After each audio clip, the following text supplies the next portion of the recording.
আজকে একটা দুর্দান্ত কাজ করছে ইরান।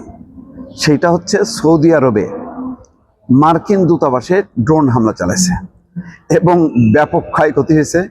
ক্ষয়ক্ষতি হবার পর সৌদি আরবে সব কনসুলার সেবা বাতিল করছে যুক্তরাষ্ট্র।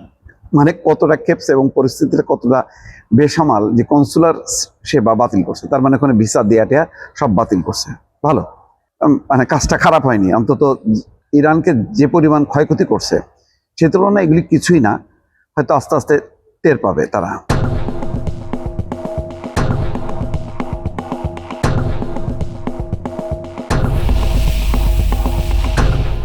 সৌদি আরবে অবস্থিত মার্কিন মিশনগুলোতে সব কনসুলার সেবা বাতিলের ঘোষণা দেওয়া হয়েছে। রিয়াদে অবস্থিত মার্কিন দূতাবাসে এই ঘোষণা দিয়েছে। সামাজিক যোগাযোগ মাধ্যমে তারা জানিয়েছে যে আজ মঙ্গলবার নির্ধারিত সব নিয়মিত এবং জরুরি সাক্ষাৎকার বাতিল করা হয়েছে।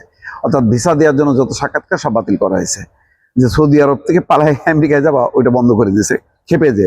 পাশাপাশি জেদ্দা, রিয়াদ এবং দাম্মাম সহ বিভিন্ন মিশনে নিরাপদ অবস্থানে থাকার নির্দেশনা দিয়েছে। মানে সব পালাও, জেদ্দা থেকে, রিয়াদ থেকে এবং দাহারাম থেকে, মানে যত মার্কিন কনসুলেটের লোকজন আছে সবাইকে বলছে নিরাপদ স্থানে পালায় যাওয়া। দূতাবাসে হামলার বিষয়টি উল্লেখ করে বিবৃতিতে পরবর্তী নির্দেশ না দেওয়া পর্যন্ত দূতাবাস এড়িয়ে চলার পরামর্শ দেওয়া হয়েছে। যুক্তরাষ্ট্রের সকল নাগরিককে ব্যক্তিগত নিরাপত্তা পরিকল্পনা অনুযায়ী চলার নির্দেশনা দিয়েছে। মঙ্গলবার ভোরে রিয়াদে মার্কিন দূতাবাসে দুটি ড্রোন দিয়ে হামলা চালানো হয়। এর ফলে ভবনটিতে সামান্য আগুন ধরে যায় এবং আংশিক ক্ষয়ক্ষতি হয়। তারপরেই সৌদি আরবে মার্কিন মিশনগুলোতে সেবা বন্ধ রাখার ঘোষণা দেওয়া হয়। আল জাজিরা এই তথ্য দিচ্ছে।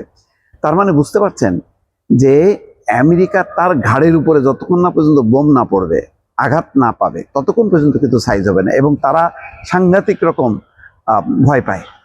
কারণ যদি মার্কিন নাগরিকরা তারা যদি মানে হতাহত হয়, সন্ত্রস্ত হয়, তাহলে কিন্তু আলটিমেটলি চাপ পড়বে আমেরিকার উপর যে ট্রাম্প তুমি এই যুদ্ধ কেন করলে, তোমার কারণে আমরা কেন ক্ষয়ক্ষতি হব। এইটা কিন্তু তারা সহসায় ছাড়বে না।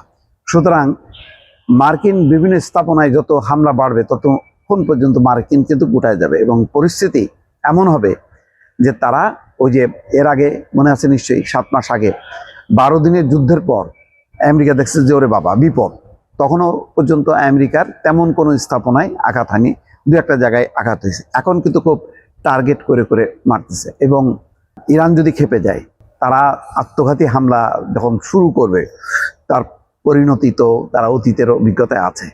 সুতরাং আমেরিকা এখন ভয় পেয়ে গেছে এবং আরব দেশগুলো এখন চিন্তা করবে যে এই আমেরিকার স্থাপনাগুলো রেখে আমরা কেন বিপদে পড়ব।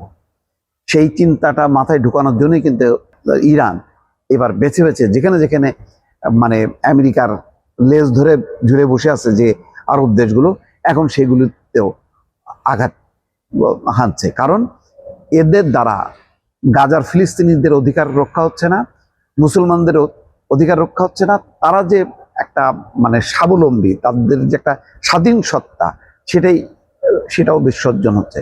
সুতরাং এরা আমেরিকার দালাল যে সমস্ত দেশ আছে, আরব দেশগুলো, সেইগুলোতে এখন হামলা চালাচ্ছে। কপালে যা আছে ইরান সেটা মেনে নিয়ে এখন তারা সর্বমুখী হামলা চালাইতেছে। দর্শক।